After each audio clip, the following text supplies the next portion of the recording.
in the mic, announce their names so that we have that for record.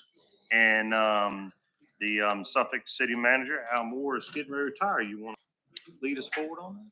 Absolutely. So these days are always a day for celebration, but they can also be a sad day for us. But I think most of you probably know that the Suffolk City Manager, Al Moore, who of course is here with us today, is going to be retiring come the end of this month. And he's made that announcement some time ago, but Elle and I were at a meeting last week together, and as Elle said, it's the last time for everything, right? And he's doing that circuit. But I think you all know Mr. Moore, and many of you have had a chance to work with him. I just want to highlight a couple of quick things on behalf of the chair. Mr. Moore has over 4 decades of experience in public government service. And, you take a pause. I think that is just incredible and speaks for itself in so many ways. He has been the Suffolk City Manager since 2021. But all of our staff team knew Elle in another life, because if you go back, Elle, I think it was back 1995, you became the Director of Public Utilities for the city of Suffolk. And, certainly what Elle has brought to the city manager's office, first as a deputy and then an interim, and now the city manager, is just an incredible working knowledge of all the ins and outs. He probably knows more about the city than he would in terms of the details of managing those public utilities. But the incredible thing about Elle to me is, despite how busy he's always been running utilities or being the city manager, he has been a player for several decades now on our regional scene. I can't name them all, but the roles he served at the TPO and at the PDC he's been on the Regional Directors of Utility Committee. He's been on the Transportation Technical Advisory Committee. He's served, obviously, an important role on our Chief Administrative Officer, CAO committee, with other city managers and county administrators. He's been a Hampton Roads Planning District Commission member. He's been here on the HRTPO board.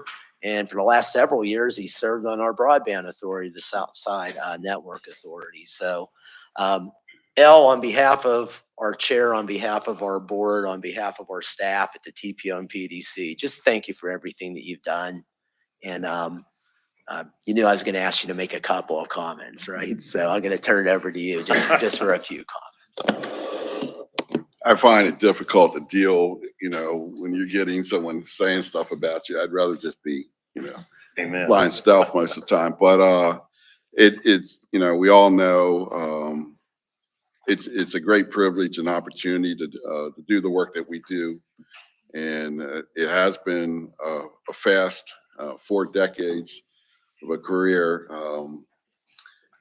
But what you walk away with is the relationships that you make along the way. And that's what sticks with you, in my opinion. And I thank everyone for the support. Of course, thank the mayor and city council for their support over the years, and everyone in this room that I've had the opportunity to share experiences with. And I wrote on my calendar on August 1st, it's written, "What's next?" No, it's "now what" is what I wrote. Now what? Yeah. And so we'll figure that out. New set of golf clubs are sitting there staring at me. But other than that, again, thank you all.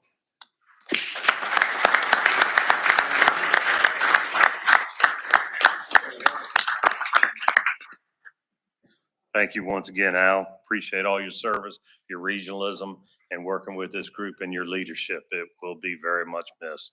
Thank you, sir.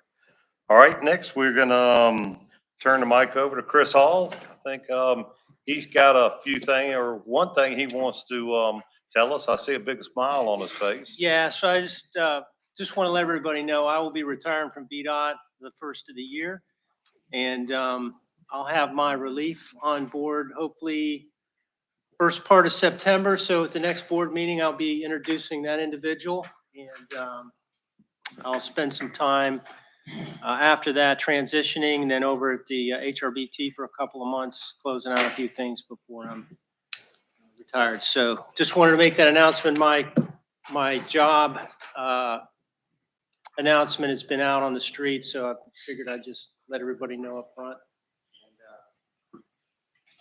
And, I'll see you.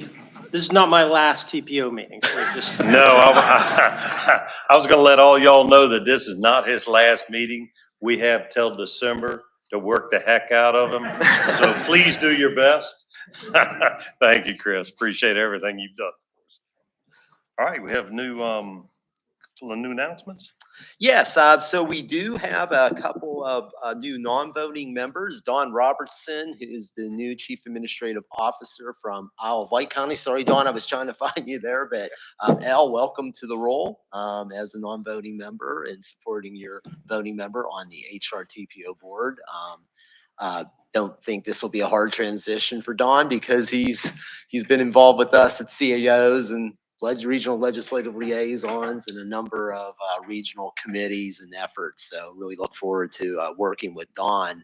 And then Al, I thought I saw Kevin Hughes in the audience, right? Kevin, Al, would you mind just making that quick announcement? Because you'll see a new person at this seat next month. Well, I was going to defer to the mayor. That's more his announcement, but he said, go ahead. Yeah, it's his last meeting with me. I'll get my letter from my varsity jacket today. Kevin, of course, has been with the city of Suffolk for 20 years. He led our economic development department, and I had the privilege of him joining with me up in the city manager suite when I moved up as a deputy city manager. And council has appointed him as the interim city manager effective August 1st. So Suffolk is not going to miss a beat because Kevin's been around the regional quite a bit. So, Well,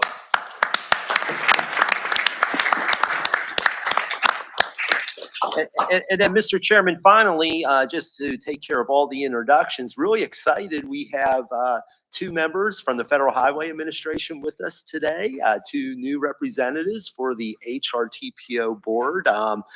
They've hit the ground running. They were meeting with our staff, I know, earlier today while we were in Personnel and Budget Committee.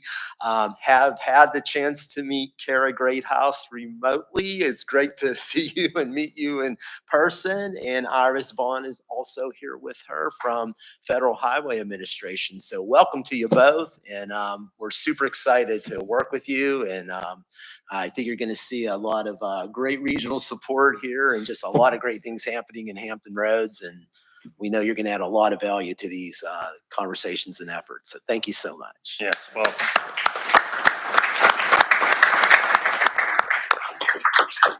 Okay, Mr. Chairman, back over to you to approve the agenda. All right, look for a motion for approval of the agenda.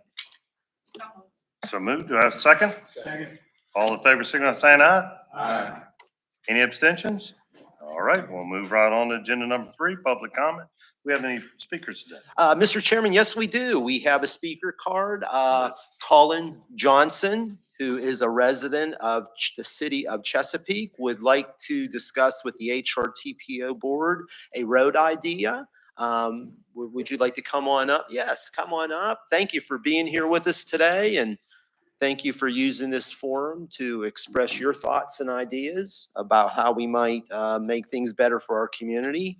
Very much appreciate you being with us today. Right here. Very Yes, sir. good. All right, Yeah. is the mic on? Yeah. All right. Hello, everyone. My name is Colin.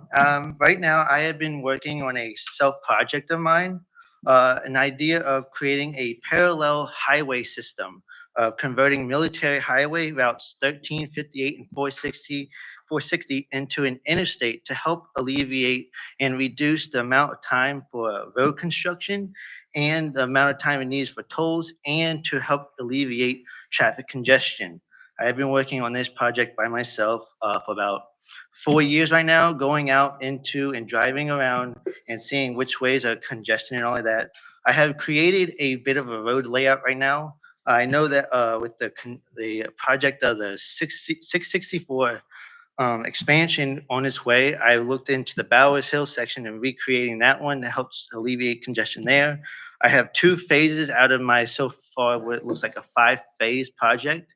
I do have visuals of that, but I do not have them up here because this is my first HRTPO meeting. But other than that, it's more like the visual basis on this. It helps explain more of it. So I don't know where to go from here. Thank you. Bob, if you'll get with him and. Yes, if you wouldn't mind, actually, let me give you my card here. And if you wouldn't mind sending us that information via email, and we would love to take a look at that via staff. Dr. Parker Sarathi leads our transportation planning efforts. I'm sure she'll be in contact with you, and then we'd be happy to get your ideas around to the board. All right, thank you. Thank you very much. Thanks for coming. All right, and then number 4, Executive Director's Report. Yeah, so my monthly report is included in your agenda. I just have a few things that I would like to highlight. First off, I'd like to introduce a couple of new staff members that are going to be doing transportation work on behalf of the HRTPO board. Looking quickly to see Sean Asbrand. There we go. Sean's with us today. Sean is a recent graduate of Old Dominion University. He started with our HRTPO board in June. His studies specialize in geographic information systems with a minor in data science. Really gained some great practical experience at the ODU Center for Geospatial Science. He's done research projects about GPS data collection, drone imagery, machine learning techniques. He also served during his time at ODU as president of the Monarch Mappers, where he organized a number of initiatives and mapping efforts and projects. So super excited. You know, Sean's the type of person that we want to keep here in the 757, right? He came to us from Blacksburg, came to Old Dominion University. I talked to him about why, you know, and the decisions he made coming to our region. Studied here for 4 years, and we've been able to keep him here in the region. So, Sean, super excited to have you here. Welcome. Welcome. And then I'd also like to introduce Hussein. Algo Menlin is our Transportation GIS Analyst 2. He also joined us in June. Hussein holds a master's degree in GIS and technology from Jacksonville State University in Alabama. And his undergrad in geophysics, he studied in Nigeria. During his time in Jacksonville, he led a campus-wide pedestrian safety research project where he looked at police crash data and the public's perception of unsafe areas for pedestrians. Certainly expertise that we can tap into here. He also has worked as a GIS technician in the private sector and brings some great really great experience to our organization. Both Hussein and Sean are going to be working under Dale Stiff in our long range transportation planning team. So super excited to welcome them both. If you could, I'd ask for 2 things. Number one, if you get a chance afterwards, please introduce yourself to them. I think you'll enjoy their perspective on our region. And could you join me in welcoming them?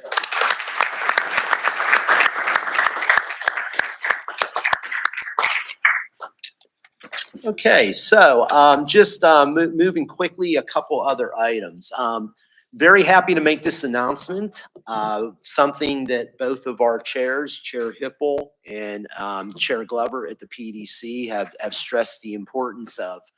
We are going to be trying to do more board meetings and get them on the peninsula a couple times a year.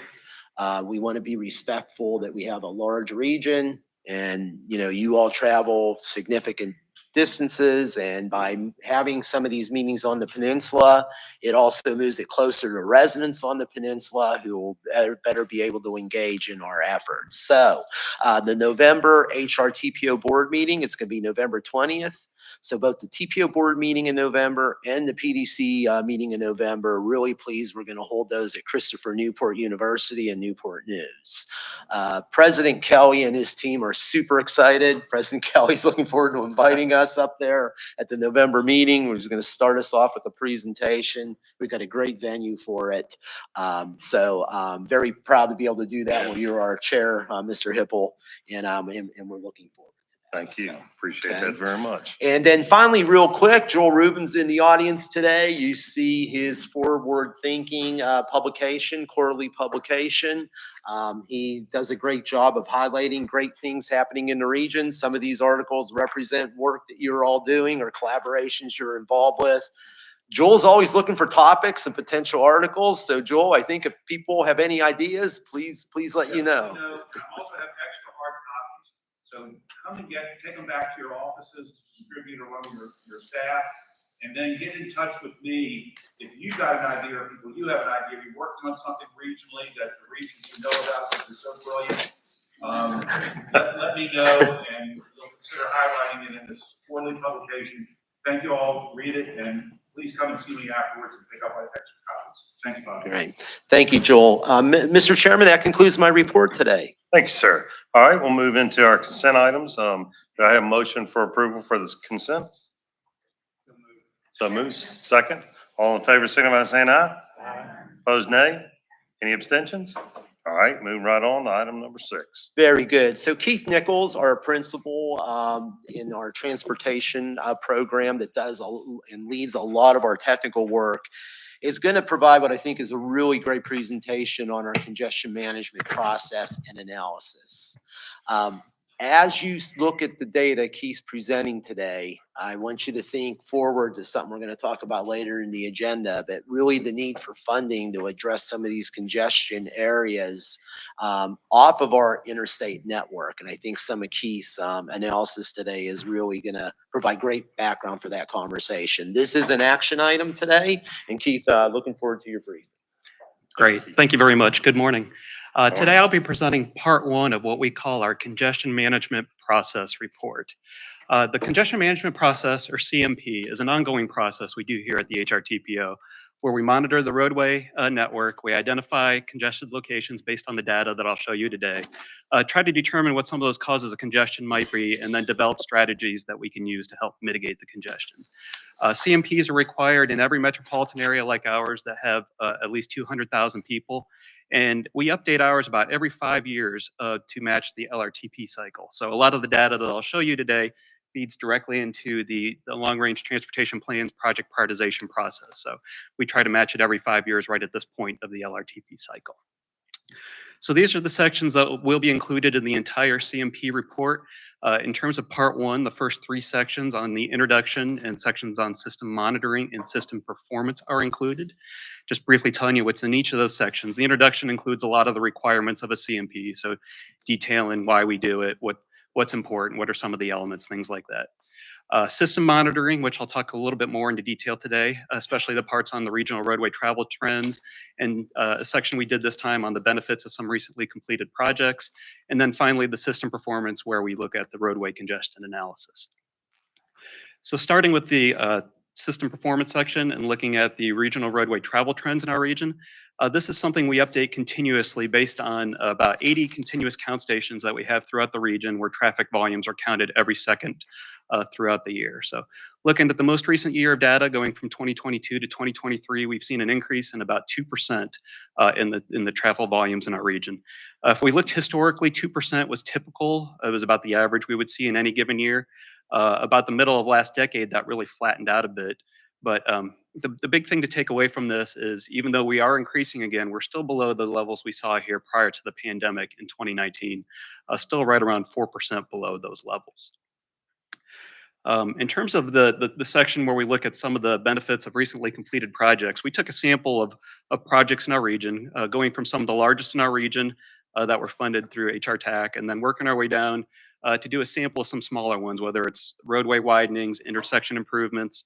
We even looked at the impacts of a road diet that was done in Norfolk as part of this, just to see what some of the benefits are for doing some of these projects in terms of decreased congestion and improved travel time. So I'll go over a couple examples here of a couple of the big ones. One is 64 on the peninsula with the widening in all 3 phases, from Newport News up through the Lightfoot area.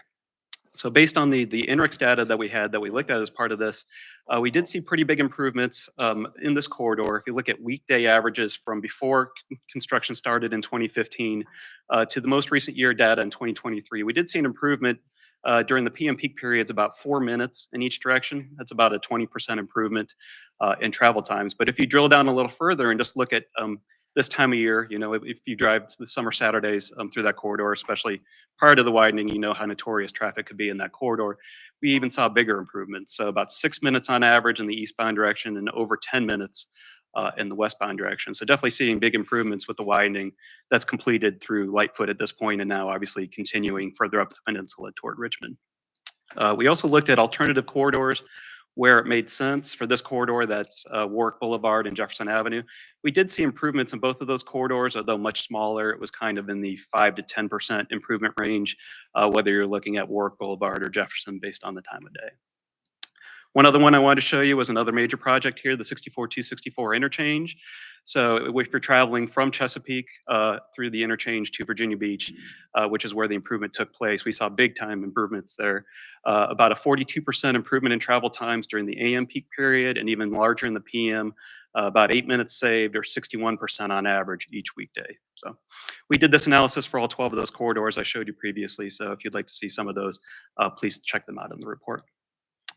In terms of the system performance section, we drill down and look at the congestion levels on what we call our CMP roadway network. So this is about 1,700 miles.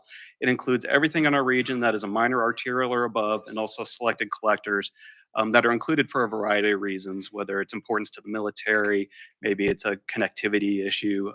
Also localities, we asked for their thoughts on what collectors should be included. So adding it all up, it's about 1,700 miles that we look at as part of the CMP report. We collect traffic volumes for every single one of those miles. They largely come from VDOT, and we use the last 3 years of data since they collect their traffic counts on a 3-year cycle. But if your localities collect data, we use that as well, and also any data that we get from the toll facilities here in our region. And then in terms of the speeds, we collect that from INRIX. So we have the average speeds for every 15-minute period by direction for almost the entire CMP roadway network. So having all this data allows us to look at a number of congestion measures. I'll show you the peak period congestion levels here in a moment, which is just kind of the highest intensity of congestion, if you will. But we can also look at congestion duration using this data. So is a roadway congested for 15 minutes or is it congested for 4 hours? Obviously, that's important when you're prioritizing projects to know that type of information. We also look at total delay. So that's not just how long are you stuck in traffic, but the network as a whole. And that's really good for using in a prioritization method. We also look at travel time reliability. So if you're on a particular roadway, does it take 15 minutes every day? Or maybe it takes 15 minutes one day and 30 minutes the next. If it's that unreliable, you have to build in a lot more time to make sure that you arrive at your destination on time. So travel time reliability is really important to try to make those travel times as consistent on a day-to-day basis as possible. We also looked at truck factors, so total truck delay for each of these roadways, as well as the reliability for truck movement. And also we have data for the first time here in terms of intersection congestion, and so we were able to drill down on that a little bit. Out of all these, I'm just going to show the couple examples from peak period congestion levels. So this shows the average during the PM peak period on weekdays for the peninsula. So a couple things I want to point out. Obviously, HRBT, Monitor, Merrimack, absolutely no surprise that those show up in red on here. A few other corridors, James River Bridge, leaving the shipyard going toward Isle of Wight County is congested on weekdays. Also a number of roadways like Route 17 in Newport News going into York County, or Victory Boulevard also going toward York County and Pocosin. Those show up as congested, as well as Jefferson Avenue around Oyster Point. Those are kind of the highlights we see when we look at the congestion analysis there. Looking on the south side, once again, no surprise on a lot of the highways, the bridges and tunnels. High Rise Bridge shows up. The status from 2023, so the work zone wasn't quite completed yet. That's why that shows up there. But some other examples we see here, for example, the Suffolk bypass.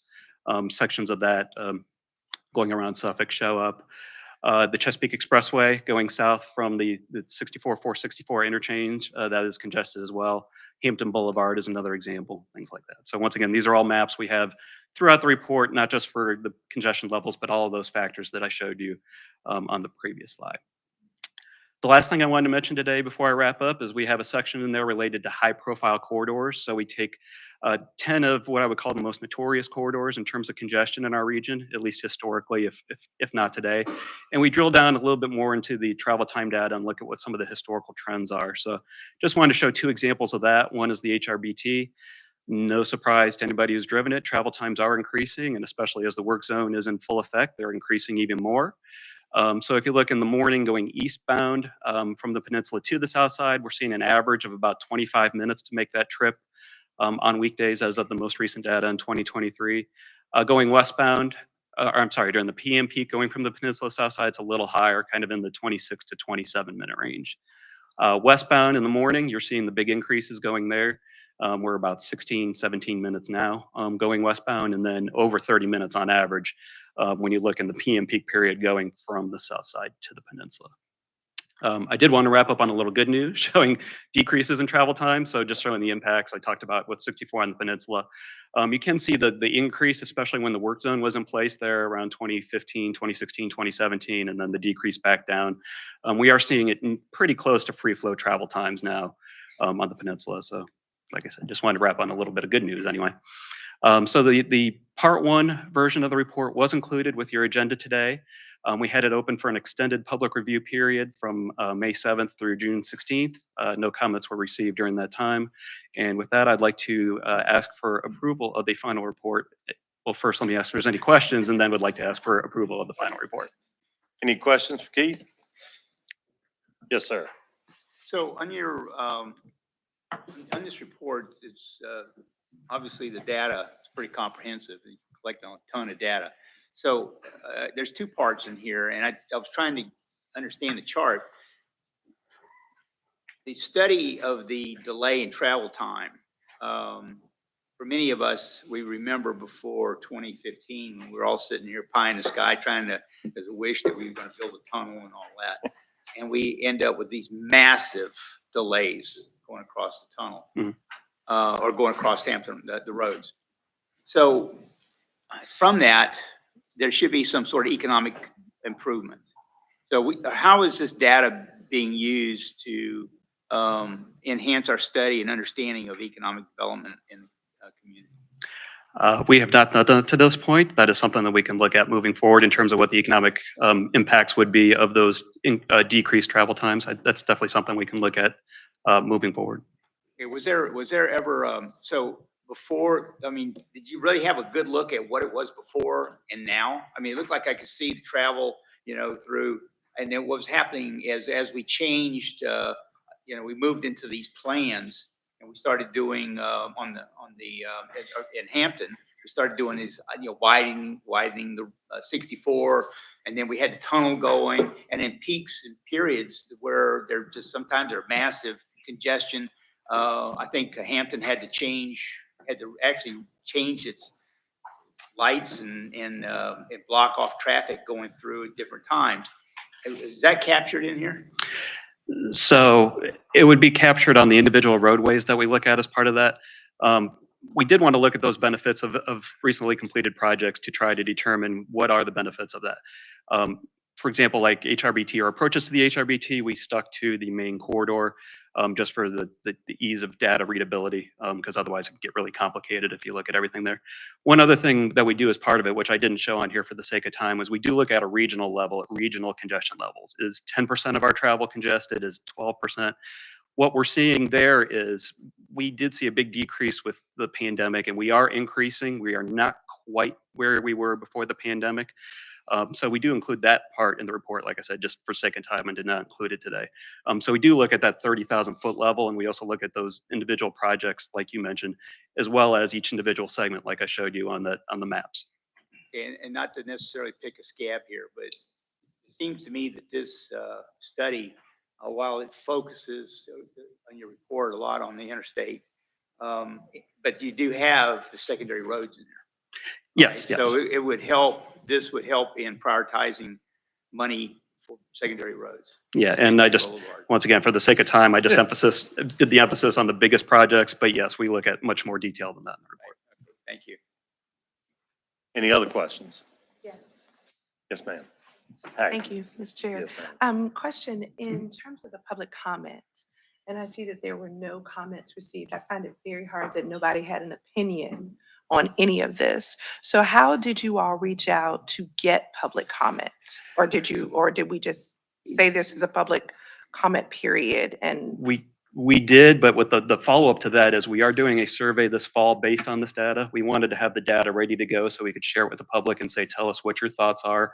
Here's where you see the congestion. Do you agree? Do you disagree? If it's congested, what do you see? So we will be doing that this fall and putting it out there. In terms of this public review period, we did it through our normal processes, our newsletters, our public notice on our website, things like that. But there'll be a much greater outreach here as we're moving on to part 2, so we can get their opinions on the data that I showed you today. Okay, and I think in follow-up question, Yes, ma'am. I think in one of the former meetings we were here, we had presentation on like the social media and things of that nature. And so I would just encourage you all to include that as well. Again, I find it very difficult to believe nobody had an opinion. So either nobody really had an opinion, or we're not reaching the people so that they can give us their opinion. And then we're coming back and saying we had public comment, but we really didn't reach out to the public to get the public comment. So that's my 2 cents. Thank you. And do we have anything else to add on that? No, I think it's, great points. I do say, though, very proud of our communication team. Our outreach involves a multi-pronged approach, and social media is part of that. But you also will see that we realize that everyone is not always plugged into social media. Over the last several years, we've done several hundred public outreach meetings. Many of you see us in your communities on Saturdays and at noon events on farmers markets and other things, whether it's Lafayette Park or whether it's the Cap to Cap Trail event, et cetera. So we try to use a multi-pronged approach for how we can engage the public. We're speakers at community organizations. We never turn down those requests. So I think it's one of those things where we keep growing those efforts. You always got to get better in terms of how you meet the public where they're at, in terms of, obviously there's a lot of things competing for their time. Very proud of the efforts that we take to do that, and that we'll continue to do. And also I think the survey that Keith's talking about come fall will sort of be just one more thing. And how do we work together, all of us as board members, et cetera, and making certain it's getting out there and people have opportunities to participate. So very much appreciate the comment, and something that we take very, very, very seriously. Yes. Right. And we Thank plan you. on using the same methods we used for our safety survey last year, which got about 1,500 responses. So we were planning to do the same thing with the CMP survey. Yes, ma'am. Sorry, follow-up question to that, in terms of utilizing also the members of the commission. If you all have, there's not an overly extreme amount of communication, but if there is a specific survey or something specific that requires, or that you're asking for community participation from, I know I would like to receive it so that we can put it out into our social as well as our e-newsletters to get people more engaged. There are things that are going on around folks, and a lot of times they just don't even know. And so everybody's plugged into somebody different a lot of times. And so we would love to help facilitate that communication to the public and to constituents so that if they're interested, they can have a say. We will definitely get that to you. Thank you. And all the members. Thank you. Good advice. All right. Anyone else? Okay. Remember that, with this, you're seeing as far as this report as well, that we're making progress, but it's almost like we're being chased down the road by a vehicle. The traffic continues to build and moves us forward. So as we're making decisions in this body, we've got to keep in mind that there are other projects that need to come forward and ways to fund them and that sort of thing. But as we move along, I'll need an approval for the final report. So I'll ask the members for approval for the final report. So move. Thanks, sir. Second? Second. All in favor, signify by saying aye. Aye. Any opposed, nay? Any abstentions? All right, we'll move Great, on thank to you. number 7. Thank you. Okay, our next item is going to be presented by Teresa Brooks, who is a transportation engineer on our HRTPO team. You've heard Keith talk about congestion. As you know, Hampton Roads is a region where our transportation network must cross a lot of waterways, and the bridges that provide us that access and those connection points are critical. And Teresa is going to brief you on our regional bridge study for the Hampton Roads region. Thanks, Teresa. Thanks, Bob. Good morning, everyone. So over the years, staff here at the HRTPO works on recurring regional studies, including the congestion management process, which you just heard about part one from Keith. We also work on the regional safety study, the regional freight study, the military transportation needs study, the sea level rise, storm surge impacts to roadways and Hampton roads, and also the regional bridge study. So today's presentation is on the 2025 update to the Hampton Roads Regional Bridge Study. Given the large presence of water in and around Hampton roads, bridges play an integral role in our region's transportation system.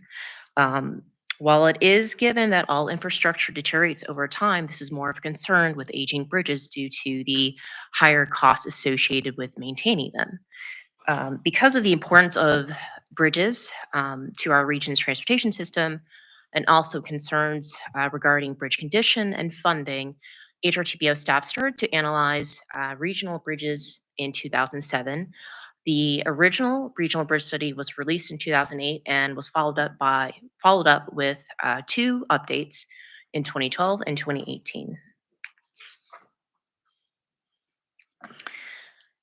So the 2025 update to the regional bridge study includes the following sections on this slide, but for the sake of time, I'm only going to go over a handful of these sections.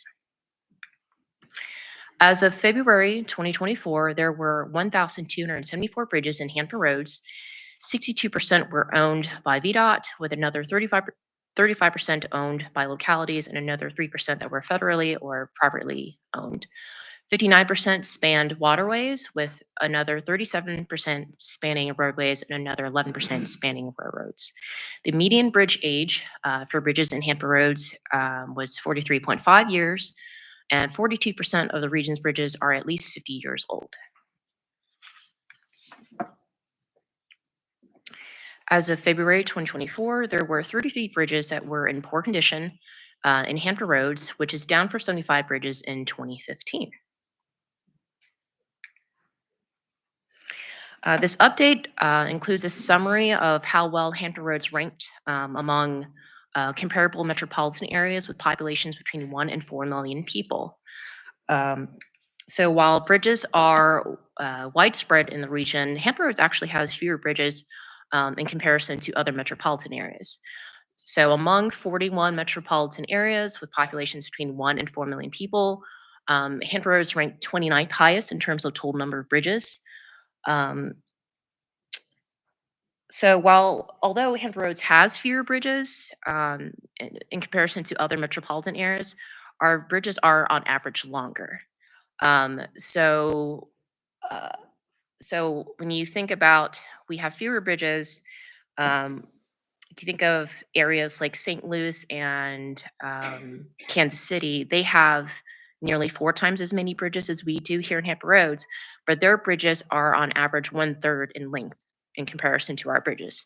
So when you incorporate bridge length into bridge area, because you'll need that to calculate that, and then considering that our bridges are on average longer, that would help explain why our bridge deck area we ranked 11th highest. In terms of median bridge age, we ranked 23rd highest. In regards to the percentage of bridges in poor condition, we are 33rd highest among 41 metropolitan areas. And then in regards to percentage of bridge area in poor condition, we are 25th highest. And then the percentage of bridges with posted weight limits, we are kind of in the middle, breaking 21st highest. So between 2018 and 2024, there were 98 bridges that had some kind of work done to them.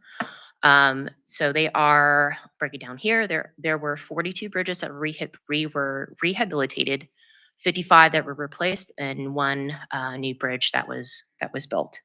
Examples include the Deep Creek Bridge replacement in Chesapeake, Oh, no, excuse me, wrong slide. That's actually happening right now. Examples of completed bridges.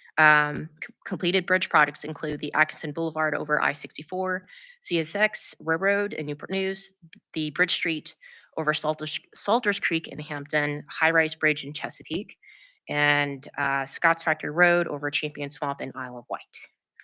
Okay, so that was the completed bridge projects. Now let's talk about the current upcoming bridge projects. So there are a total of 121 bridges in Hampton Roads that are programmed for rehabilitation, replacement, or construction in the 6-year improvement program, specifically the FY 2025 to 2030, the FY 2024 to 2027 Transportation Improvement Program, and or a city capital improvement program.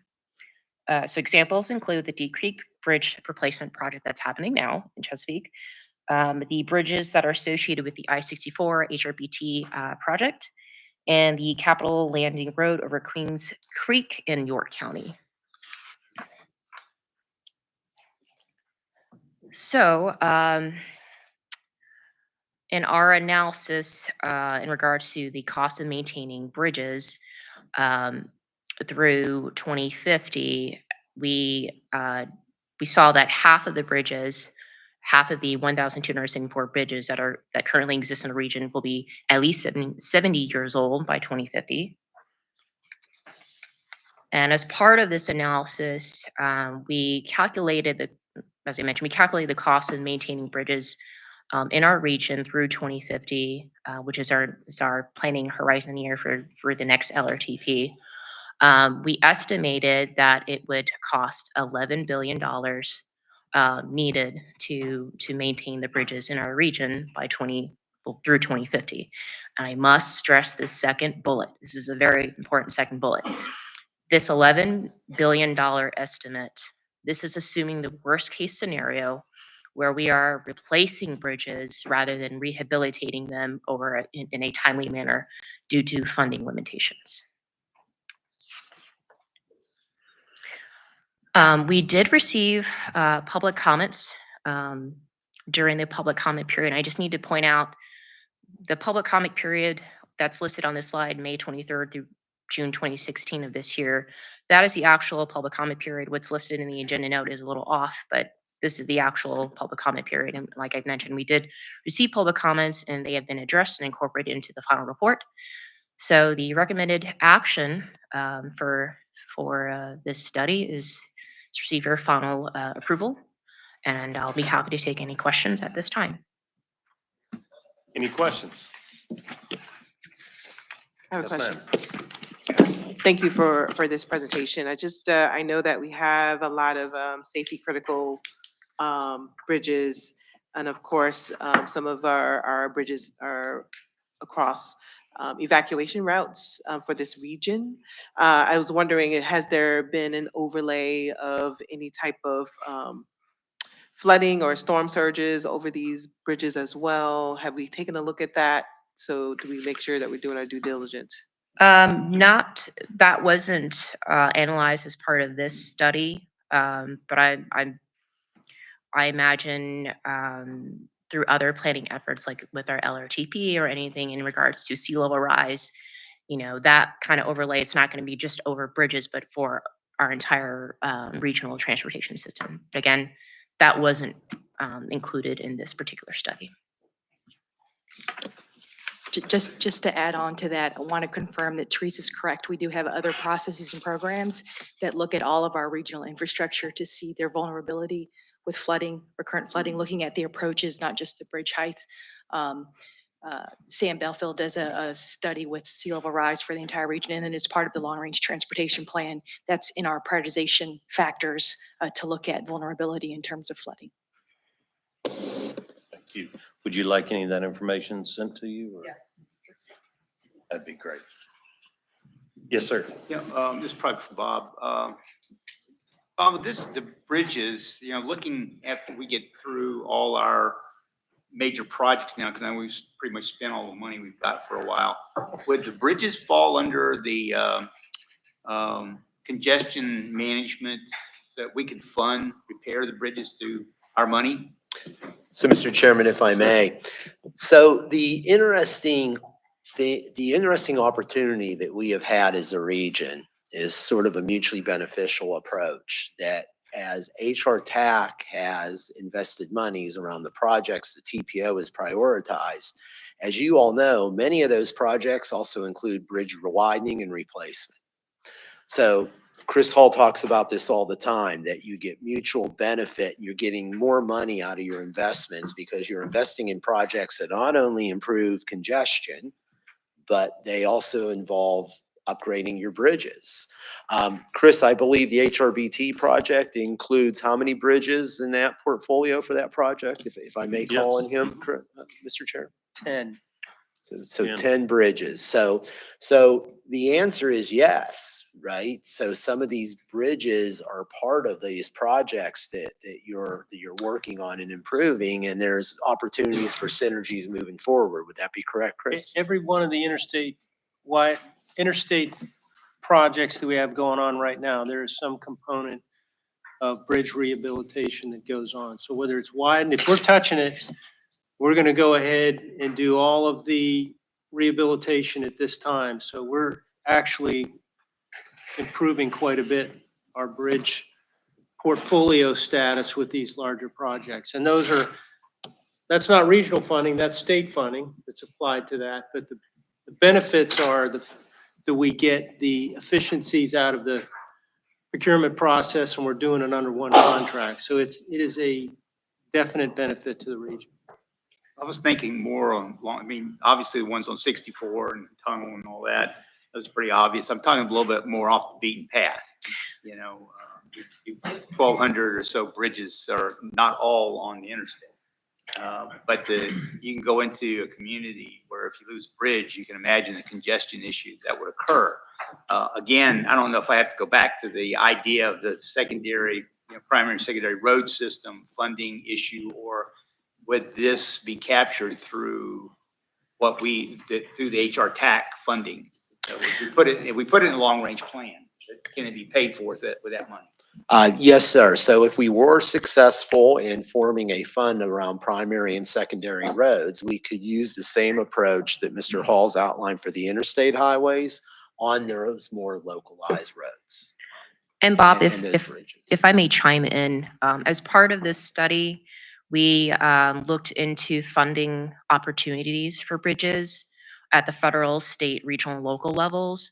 And so there are multiple grant programs at the federal level. And just as an example, there's the Surface Transportation Block Program grant program, which includes like eligible activities in regards to bridges, includes replacement, rehabilitation, preservation, de-icing of bridges on any public road, so primary, secondary roads. If there were any jurisdiction that was looking for funding to do some kind of maintenance work, that would be an option at the federal level. Well, one of the concerns that kind of hit what everybody was talking about. If you look at that bridge, with Creek, between Pocosin and Hampton, that was and if you look at the city in that area, the only escape route they had was Victory Boulevard, and because if the water got high enough, it would overcome the bridge. But it took forever, it seems, for them to find that extra money they needed, $5 million or whatever it was, just to get that trestle elevated. So I'm just wondering that with these bridges being over 50 years, I mean, we've probably got bridges around here pretty close to 100 years, but there just seems to me that where's the priority? The big argument was being able to get people off the lowland at the higher ground during the flooding event. So I just want to bring it up because this is in some areas, especially if you look at Norfolk, Virginia Beach, and stuff like that. If you get up close to the water, those bridges become a lifesaver. Yeah, and I think that's going to tie into our agenda item number 9 as we start formulating that together. So as we move forward, we'll tie some of that, and I'll need some of those comments in 9 as well, because that's going to really talk about what we can do as a group. So, any other comments, questions, concerns? Right. Yes, sir. When we look at this report, I know as elected officials, sometimes we're asked to weigh in on, I guess you'd call it a push to increase the weight of trucks from 80,000 to 91,000. When we look at that, or want to even try to speak educated on that matter, how do you suggest we use this report to either support or be concerned about the increase of truck weights? Because I know we talked about limited weights on some of the bridges, because even our constituents said, if it's not a posted weight limit, how does that affect this push for 91,000 pound trucks? And maybe I'm using the wrong terminology, but maybe you get a sense of what I'm asking here. If they increase the weights of the trucks, and I guess that's a federal level that we're really talking about, how would that affect this report? Or how could I, as a elected official, I can use this report to either support or oppose that push? I would imagine it would probably be an even bigger collaborative effort, dealing with the freight transportation side of things. Maybe that's something we can touch on in future. We have a regional freight study, so maybe that's something that would be better suited for that. So maybe Keith, that's something we can work on or look into further in future planning efforts in regards to the bridges with posted weight limits or not posted weight limits, and how we can better suit the freight side of things in our region. If I may add to Teresa's comments, I think also, sir, what we would hope is that this report provides some factual data, right? It's unemotional data. It's good, sound technical data that we can use about age and condition of bridges, and that we can use that to begin to guide a conversation about need for construction, but also management of those bridges. And of course, that gets into weight restrictions. So hopefully this can be used as a good base to say, when you're looking at a couple hundred bridges, they can get lost in the mix. But I think what Teresa's report does is start to bring us down to those critical ones and narrow that conversation so we can think about good strategies. So we're here to help you sort of come through this data, bring out the key takeaways, some of which Teresa has time to talk about today, but others that, we can get into more as the conversation goes forward. And we're here to be your resource on that. And Bob, may I say just one more thing real quickly? There are concerns about bridge condition in the region. Our bridges are aging just like everywhere else in the nation. But here in Virginia, we have the State of Good Repair program. And so VDOT, they're able to tackle bridge condition throughout the state. And so that State of Good Repair was created out of the House Bill 1887 in 2015. And so it was initially a program that was allocated or to provide dedicated funding to deficient bridges and pavements in Virginia. But as of last year, the Virginia General Assembly, through House Bill 1254, they opened up the eligibility of State of Good Repair funding to bridges that are on the cusp of being deficient. So this is going more along the lines of VDOT's more proactive approach in maintaining structures throughout Virginia. So I just wanted to point that out there. Chris, can I ask you a question? I'm sure y'all probably have that information of limits on bridges. Is that something that could be emailed out that, just each bridge of what the limit would be, or do y'all have that in a form that could be sent out? Yeah, I can have the team put together. So it would be the bridges that we maintain that are posted, Right. and then what those weight limits are. Okay. It's very few, Very few. Would that help?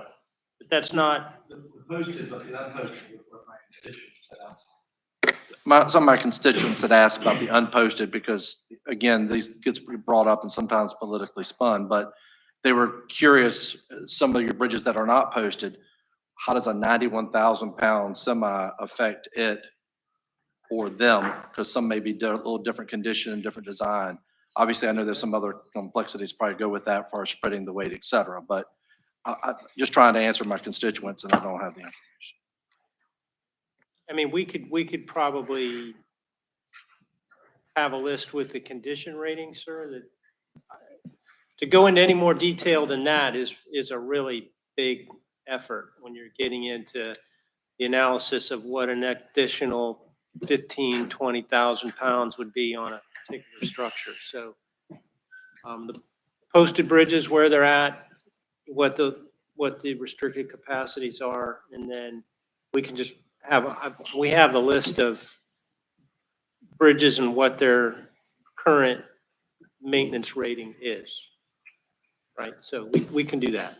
Okay, thank you. That be helpful? Okay. Thank you. All right, we need a action item on this for approval for the final report. Your motion. I would move for approval. Thanks, sir. Second, thank you, sir. All in favor, signify by saying aye. Opposed, nay. Any abstentions? All right, we're gonna move on. We're gonna skip 8 and we're gonna move on to agenda number 9. Yes, my apologies, out of a concern of time, and I know this, the regional legislative agenda and discussion of road funding will have some conversation. So we're going to defer the briefing on the transportation improvement program, tip kickoff to our next meeting. And Mr. Chair, with your permission, I'll get to the podium and Yes, we'll sir. kick off the regional legislative agenda.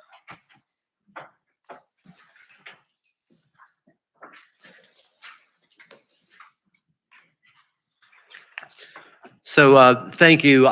Today, we're going to begin, and I want to underline the word begin, the process for beginning to think about our regional legislative agenda for the General Assembly session. We have our hardworking General Assembly members here and from our Hampton Roads caucus. Thank you for being here today and being part of the TPO board. And it's very clear, you all, it's a full-time job, right? It's year-round, and you continue to have conversations and do work on behalf of our region. And I want to thank you for all of those efforts. For the last 8-9 years, as a regional organization, the Transportation Planning Organization and the Planning District Commission, we have come together around a set of regional legislative priorities. And that process always begins in July. So I do want to stress what I'm going to begin conversation on today is a process we're starting today, but this is not going to be before you for approval until the October-November timeframe as we get as much feedback as we can from various entities on what our priorities should be for this year. We've taken a step where we think we've really improved this process in the last couple of years by forming this regional legislative committee. This is a committee that's going to be meeting in August. It's going to be meeting in September. It's the chair and vice chair of the PDC and the TPO. So that currently is Mayor Glover from Portsmouth, of course, Chair Hipple from James City County, Mayor Gray from the city of Hampton, Mayor West from Chesapeake. It's also the chair and vice chair of our Chief Administrative Officer Committee, which is currently Mary Bunning from Hampton and Chris Price from the city of Chesapeake. So they will be forming a formal recommendation for you all to consider at your October meeting as we move forward at both the PDC and the TPO. Just a couple of words. We always want to stress this so there's not confusion. The fact that we do a regional legislative agenda, it's not in conflict with what you do locally. Each of you have issues at your neighborhood level, at your locality level that are very unique to you. And you know, those issues are critically important to be on your list of priorities at your local level.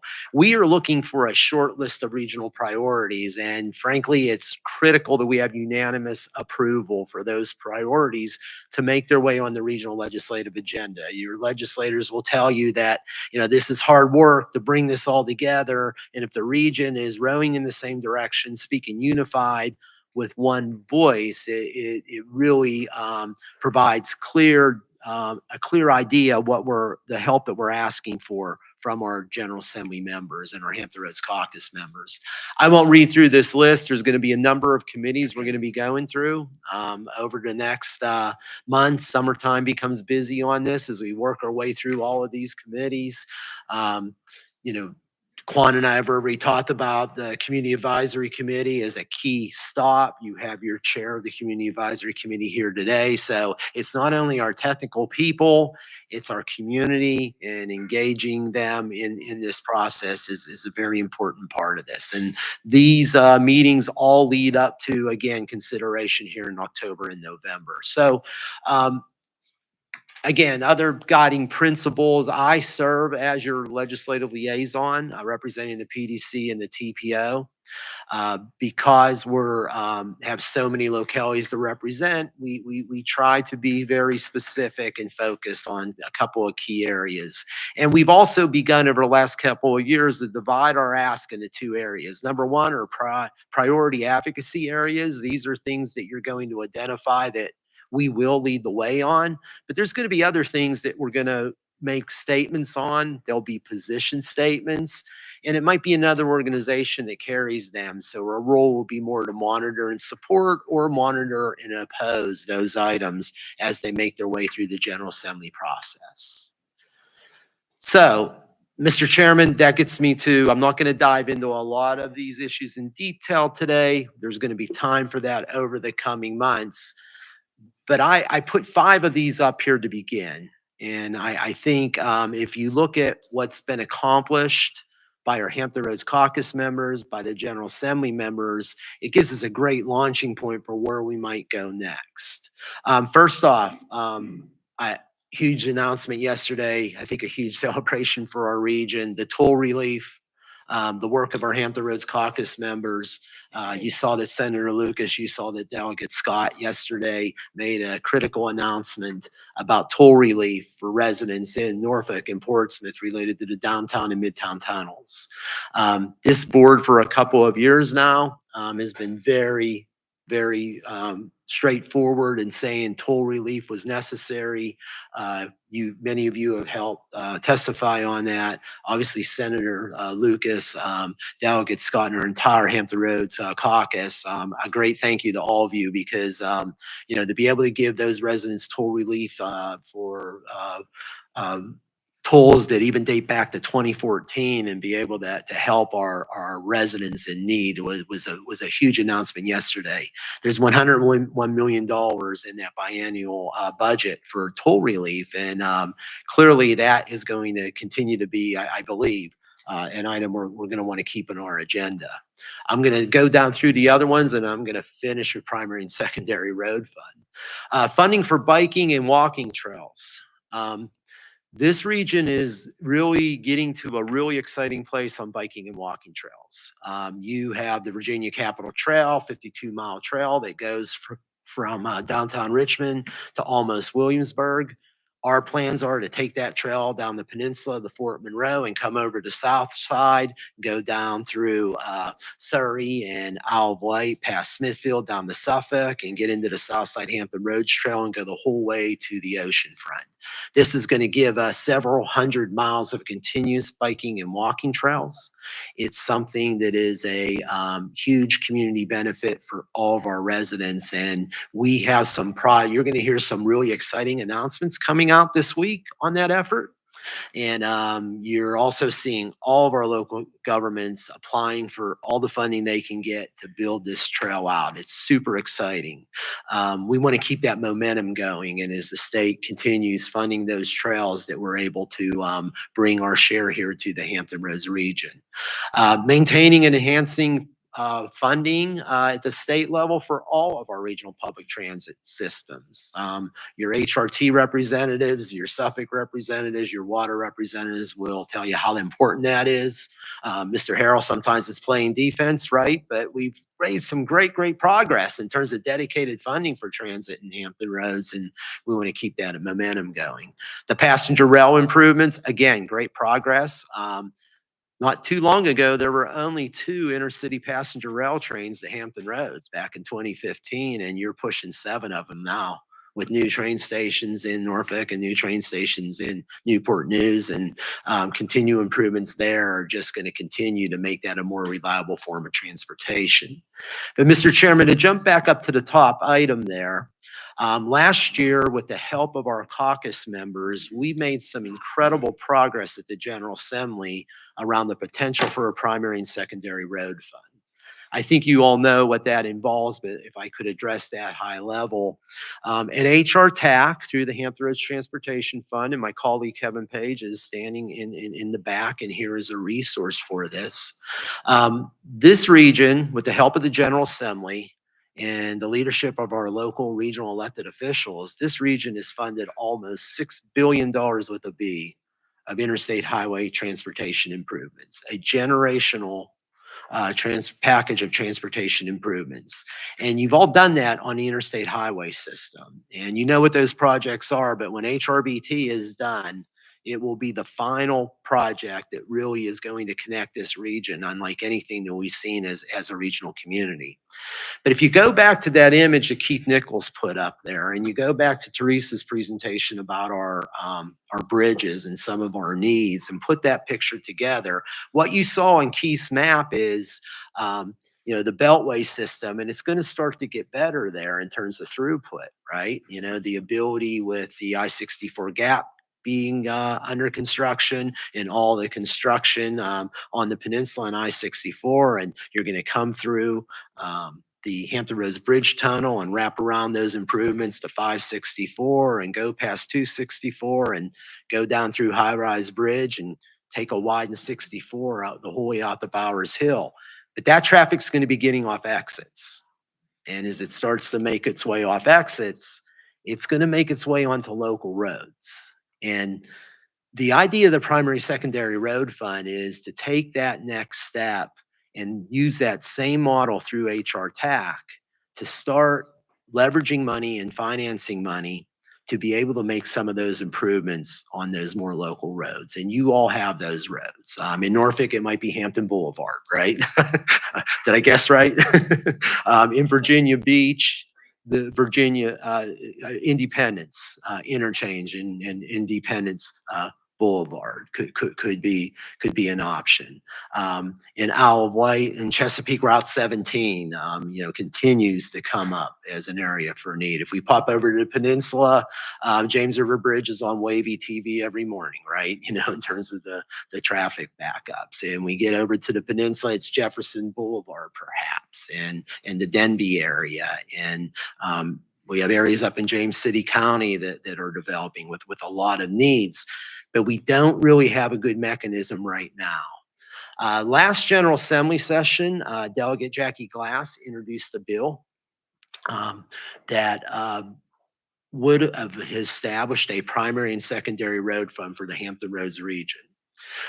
When the bill made its way through and started to transform as it went through the process, it started off with the idea of taking the current HRTAC regional sales and use tax of 7/10 of a penny and increase it to a full penny.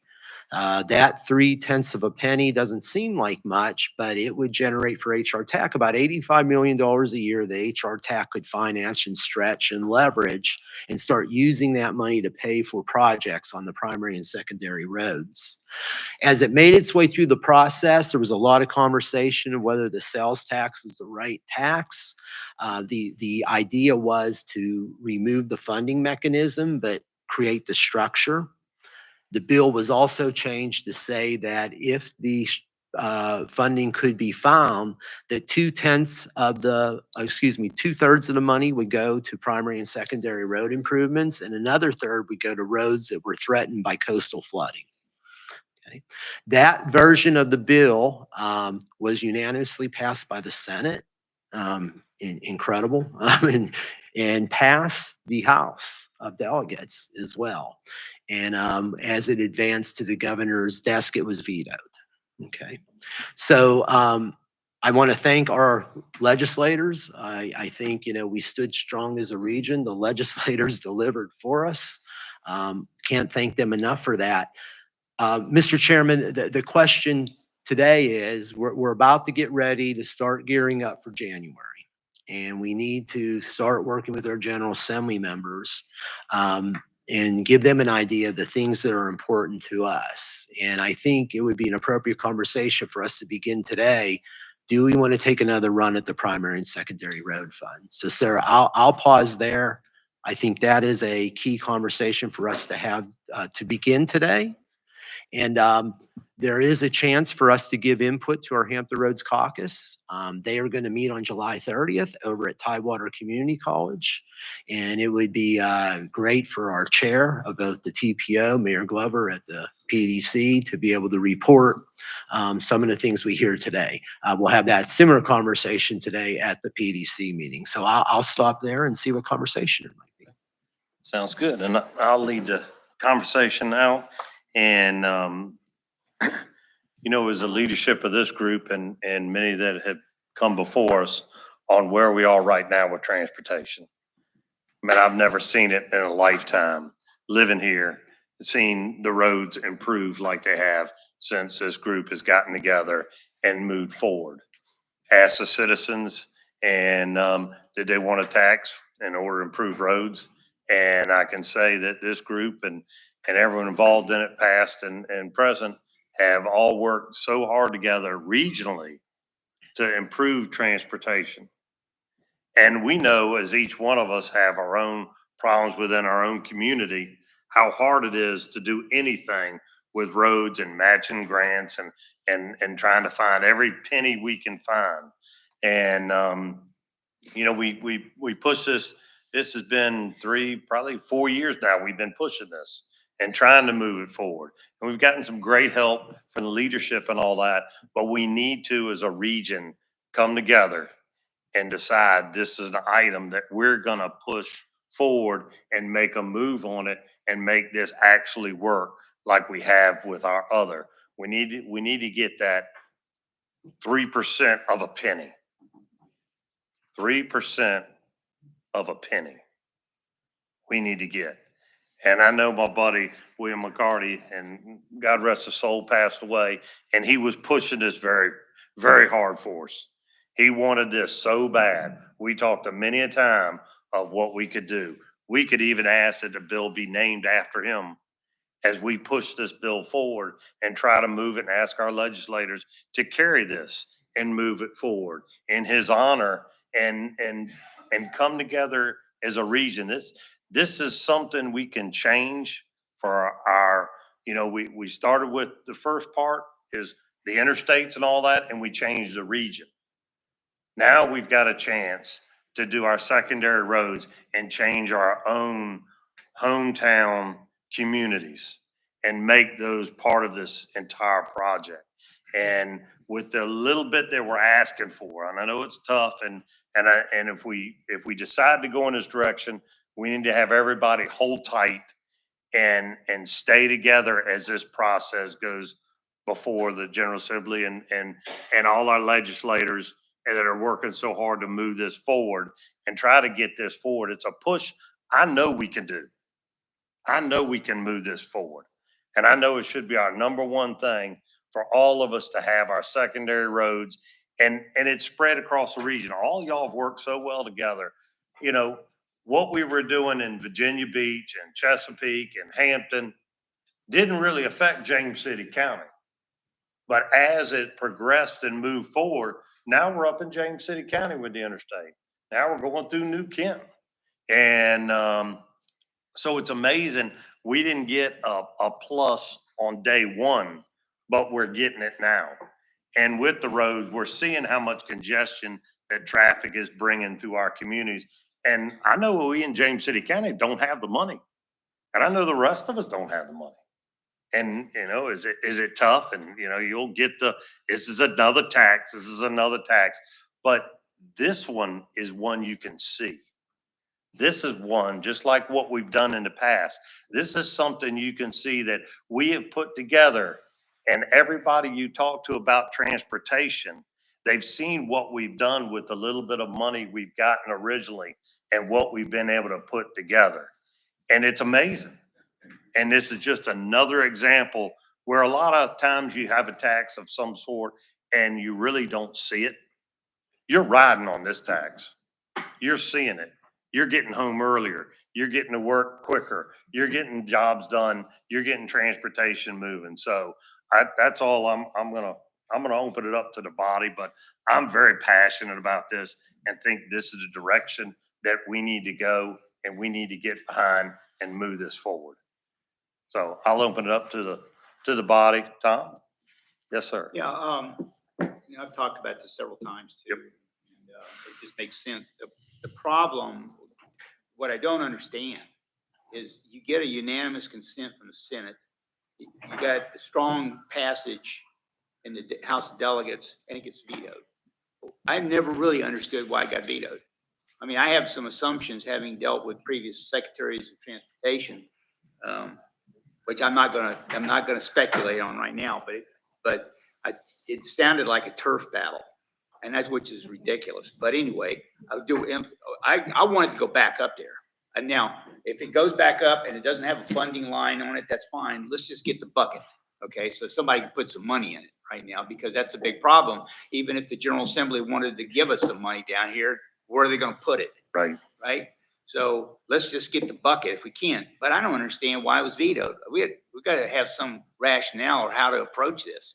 Maybe you can give us some insight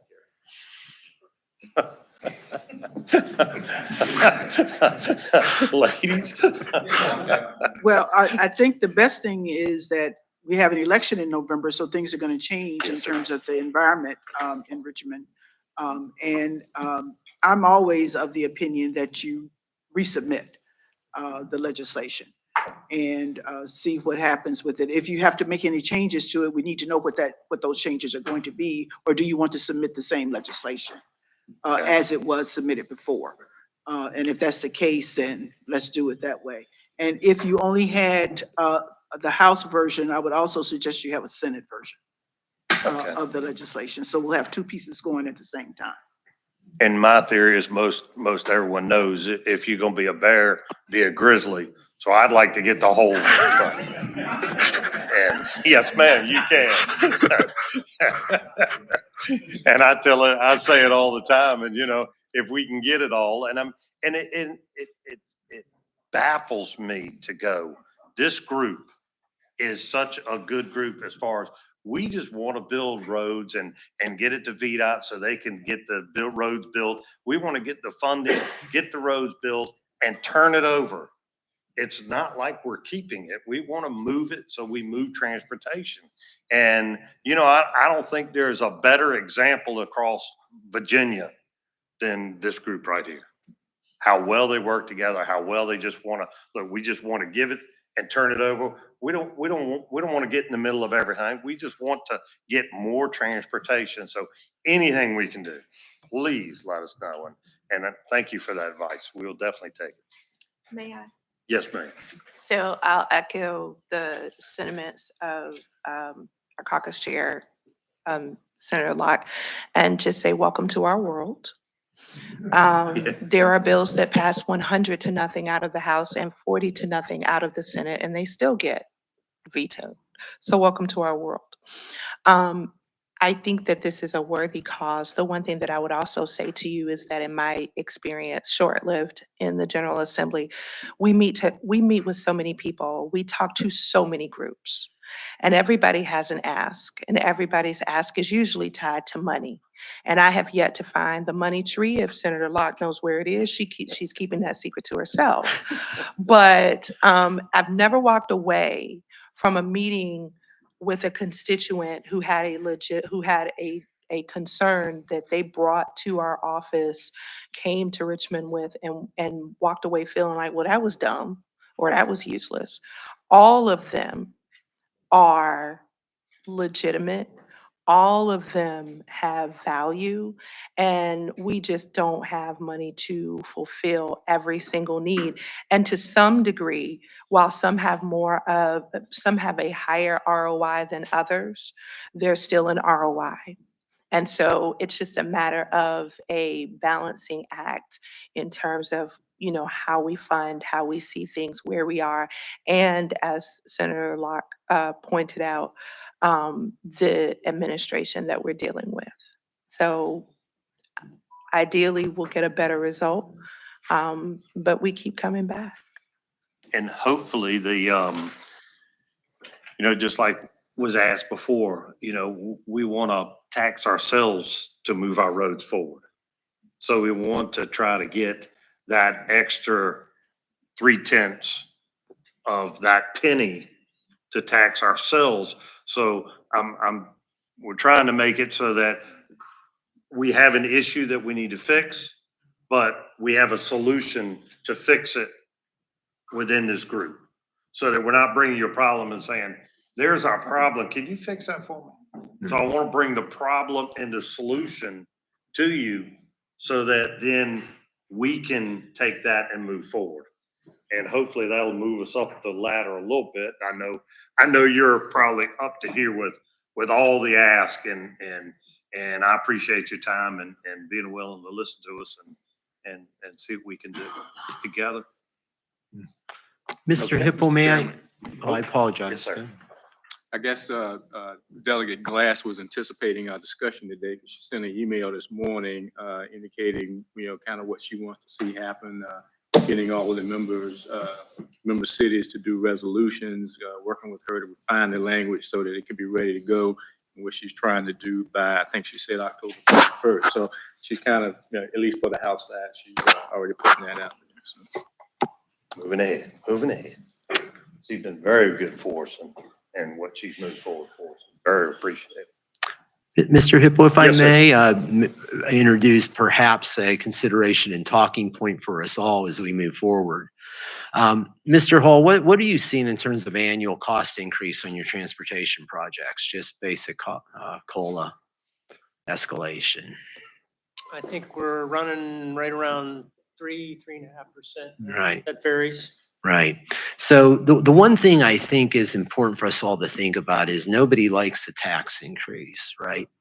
But when I talk with Dale and Pavithra and we look at our long-range transportation plan, we have over $3 billion with a B of need on our primary and secondary road system.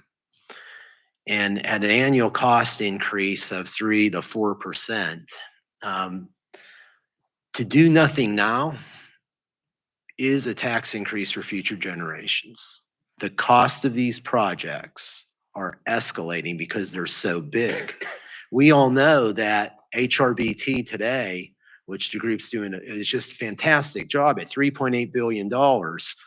Back in the year 2000, it cost half that, right? To wait is increased costs. To wait is a tax increase eventually if we don't take this opportunity before us and try to start moving some of these needed projects with the funding. So thank you for the chance just to mention that, sir. Any other comments? Mr. Chairman, is it fair to say that is the consensus of the HRTPO board that when I take our chairs to address the caucus on July 30th, that they would be authorized to express that we would like to resubmit and continue to ask for the fantastic cooperation of our Hampton Roads caucus members? And let's be clear, thank you. They listened, they heard, they went to work for you. The regional support was fantastic, but I think for us to be able to provide that input on July 30th would be important from this board. And if that's the case, an action to verify that would be very helpful. Would, do I have anyone that would wish that Mayor Glover and I and the group, we want to take this forward and keep it moving? Is there anybody that in this group that would be against us on the 30th discussing this and saying, we're going to move this item forward, representing this group as a whole? Seeing none, I take that as support for this, and we'll move forward on this and keep pushing it and try to get this and like I say, it's very critical that we all stay together as a group. We keep this family tight and we keep it together as we go through this process and moving this forward in order to do more for our transportation in the region for all of us. So thank y'all all. I think I pretty much, we got. Yes, sir. Thank you very much. Thank you to everybody. Okay, thank you. All right. You want to go through the next items? Um, 10 that we need So, to- Mr. Chairman, we are running a bit long. If it would be okay with you, and my apologies to our various partners, but maybe we could forego the report outs from the agency partners today from a time standpoint. We'll have to catch up with that the next meeting, if that's okay.